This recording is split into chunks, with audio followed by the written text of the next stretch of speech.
তো শাকিব খানের 25 বছর এই ইন্ডাস্ট্রিতে পূর্ণ হবে, তো এটা আসলে আমাদের ইন্ডাস্ট্রির জন্য একটা ব্লেসিং। উনি আসলে আমাদের ইন্ডাস্ট্রিকে অনেক কিছু দিয়েছে, but People sacrifice foreign color directors, so they think the Niger তাদের সাথে সিন শেয়ার করতে, তার কাছ থেকে এই ডিফারেন্ট কিছু যাচ্ছে এবং সাকিব খান অনেক ভালো কিছু ডিজার্ভ করে। বাংলাদেশ অনেক ভালো নায়িকা আছে এবং তাদের সাথে অনেক কাজ করে, হয়তো সে বাইরেও সবার থেকে।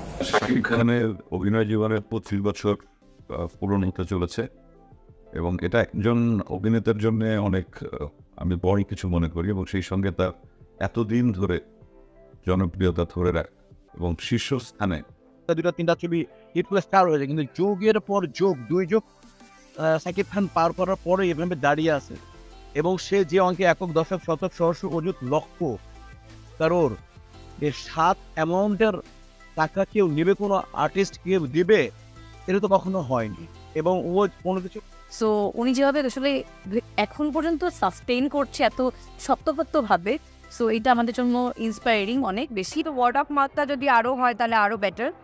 আর খুব মিষ্টি একটা প্রেমের গল্প এই যে আছে, একটা প্রথমের ব্যাপার আছে, সেটা বলে সবাই রিলেট করতে পারবে এবং ভালো। এখন ধরে সবাইকে বলে যাচ্ছিলাম যে এই ছবিটা স্পেসিফিক্যালি আমার বেশি ভালো লেগেছে, ভীষণ ভালো লেগেছে মানুষের অদ্ভুত মানে রিয়াকশন।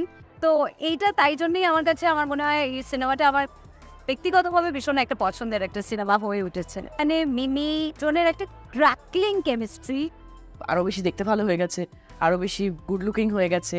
আর অভিনয় তো হি ইজ শাকিব খান, বাংলাদেশের one and only Shakib Khan. পুরা জমবে মানে কি, মানে আমরা তো এই জমজমাট ইন্ডাস্ট্রি চাই সবসময়, জমে ক্ষীর হবে, জাস্ট ওয়েট।